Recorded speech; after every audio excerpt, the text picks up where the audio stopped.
I'd say many of us have heard about the Great London Smog, or the pea super, which filled London's air with a blanket of dark, smoky, choking air in the early winters of 1952. It cost many Londoners their lives. It had a massive impact on people's health. But what was it and why was it so bad? Let's begin with a question. Was the Great London Smog of 1952 somewhat unavoidable? Was there anything that could be done to stop it altogether? London had experienced smogs before this particular event. Quite a few dangerous smogs had loomed over the city of London in recent years, and equally as damaging, but not for this length of time though. And it is one of the reasons why this, the Great London Smog, has gone down in our history books and was the turning point when these type of, say, weather events were eventually eradicated from the UK. But that's all to come. The question is, why was it so severe? And why did it last for nearly 6 days? Who, if anyone, was to blame? Could the government have done more? And did they actually help to make the problem arise in the first place? I think we'd better find out. Firstly, what exactly is smog? Well, you start with fog, which is caused by high weather pressure bringing down moisture and droplets down from the atmosphere to low levels, which looks like the clouds have dropped to street level. Smog is what you get when ordinary fog is mixed with pollution such as burning fossil fuels like coal, wood, and other combustibles. The more impure fuel that we burn, the more we get noxious gases trapped in the local atmosphere. Smog is made up of particles from soot, from coal and smoke. The gases that come into the air are sulfur dioxide, and which can form sulfuric acid as the gases continue to mix, and more dangerously, tiny amounts of hydrochloric acid can be found. It gives off that smell of sulfur, which many of us know as that pungent odour of rotting eggs, similar to those old stink bombs we encountered at school. In these conditions, the air turns a yellow-greeny tinge, which is so dense that people can barely see their hands stretched out in front of them. And this is what happened during this time, the pea super. The incident of 1952 began in early December with a strange phenomenon of weather. Firstly, it was particularly cold and we had high pressure over London. What made it worse is that we had what we call an anticyclone, which pushes air downwards, which was the exact opposite to what London needed to allow the air to rise and disperse. We also had a temperature inversion. Now, in simple terms, it means a blanket of warm air resting over cold air, which acted like a lid, thus trapping the fog and its humidity. This turned into smog when coal and burning smoke from the fires and factory furnaces was added. To make it worse, there was virtually no wind to push away the smoky air. So this was like living in a smoky, dangerous fish tank, where the smog continued to build and build. The country was very industrial, with London being more intense, with more factories and many people using millions of coal fires to heat their homes. We still had many steam trains operating, and electricity itself was mainly generated by the burning of coal. The smog began to build. Londoners were breathing in this awful air, and at this stage it wasn't anything that people hadn't encountered before. The visibility got worse, but people continued to go around their business, travelling to and from work, etc. London had experienced poor air for many years, but this particular problem was about to get worse. The air remained trapped as more and more pollution got in.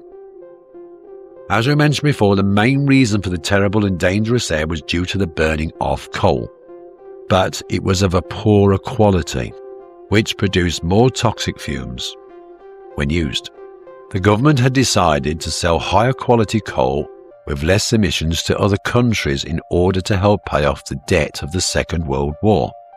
Britain desperately needed to trade with the world, and coal was a very important commodity to help its economy.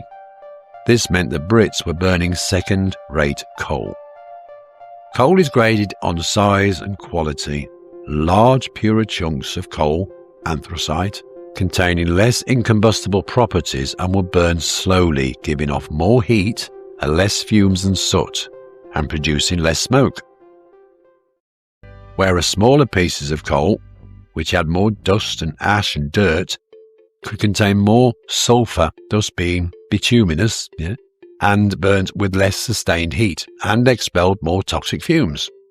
This low grade of coal which is what Londoners were left with, obviously having to burn more fuel to get decent heat. Another reason for such poor air quality, according to many, was due to nutty slack. Nutty slack is what is known as the scrapings left over from the coal when it's mined. Small pieces of coal, about the same size as a chestnut, and slack, which is very tiny, fine bits of coal dust, if you like, which is created after coal separation. And it would also contain other fine bits of dust and dirt. When this was burning for heating, you ended up with poor heating, resulting in much more smoke and soot. People complained about the poor quality, but it was cheap and infinitely available. It has to be said it wasn't sold in abundance, as many people refused to use it. It wasn't worth the money, but it was as cheap as chips. But many say it didn't help the smoke and the smog crisis. So imagine the picture. Millions of home fires, trapped smoggy air, poor quality nutty slack, and the air not moving at all. London became darker and colder, with air now becoming dangerous by day 3, and people were suffering. Now, there is no record of any government intervention during these 5 days. People were still trying to get to work and going about their business and affairs. The buses were driving a couple of miles an hour with a conductor holding lanterns in front of the bus to help guide them. Even passengers took turn holding lights and burning torches in order to get home. So the road traffic was literally moving at walking pace. People were getting lost in their familiar surroundings as they could virtually see nothing. Yet still no guidance, no warnings for those who were vulnerable. There was no stay-at-home notifications, not even a broadcast to tell people to cover their faces or wear masks to help keep the smoke away from their lungs. However, people did use scarves and handkerchiefs and tried to protect themselves. In studies, it was proved that face coverings were useful for the smoke and dust particles, but had very little advantage over the gases that were still building up in the air. Key workers such as the police, ambulance and transport workers were supplied with face masks only if their companies decided so. Many people still remember seeing pictures of that policeman wearing an anti-smog mask, but they were supplied in 1953 and not during the smog of 52. They were given out in case such an event should ever occur again. It was called the Martindale mask. That was the most popular choice. And it was available to anyone, but it was at their cost and not supplied free of charge. Again, this type of face mask did very little to prevent the gaseous air getting in the lungs, but they did prevent the smoke and the dust particles. So people were getting sick, the elderly, people who suffer from asthmas and other chronic lung diseases. People were beginning to succumb to this terrible air pollution. The buses were stopping, and the transport itself was at a standstill. By day 4, it was darker and it was colder. Still no evidence of any intervention from Parliament. The practically new NHS was struggling to cope with London's sick, as ambulances were taking hours to get to those who were poorly and those who were actually dying. Still the home fires were burning. At the peak of this dangerous smog, records show that the smoke had increased 10 times its usual amount, and the toxic gases had increased by 12-fold. The gases and dirty smog were getting into people's homes. Places of gathering such as dance halls and theatres and cinemas were having to close, with that yellow, thick, smoky air getting into the buildings. Plus, I'd imagine that many people just simply couldn't find their way there. By day 5, we had a change of weather. The wind started to build up, and it was almost sudden. The weather had changed, and within a very small amount of time the pavements could be seen again. Someone had switched on the light, and London was all in its view. But it wasn't a rosy one. The place was filthy, greasy, black, sooty grime. It was ubiquitous, even inside the homes. There was a silty black covering on everything, and it was time for the big clean-up. Even cutlery, crockery, the inside walls were all black with soot and grime. But there was a sigh of relief. But it was time to count the cost, the human cost, which by far was later reported to be inaccurate. It was reported at the time around 4,000 excess deaths were caused by the terrible episode. This figure was collated not long after the smog had cleared.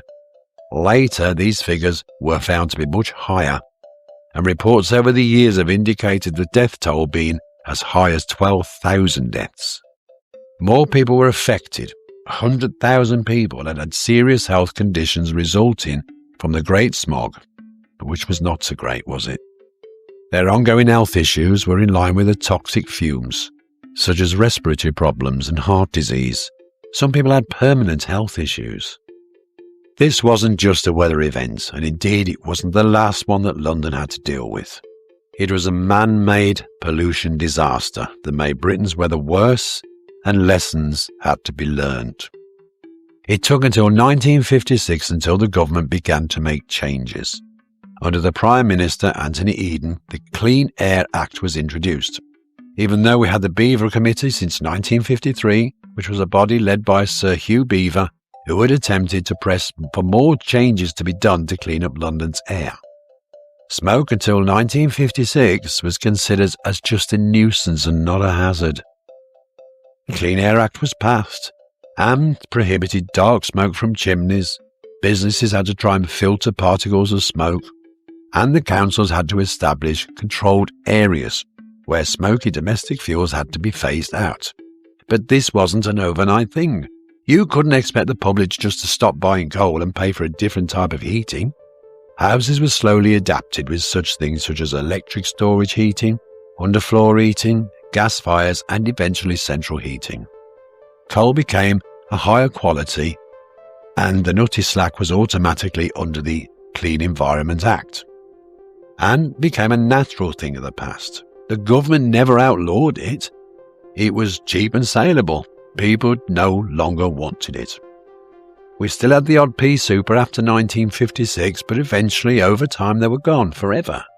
Although, we all know, pollution itself has never been eradicated, just changed.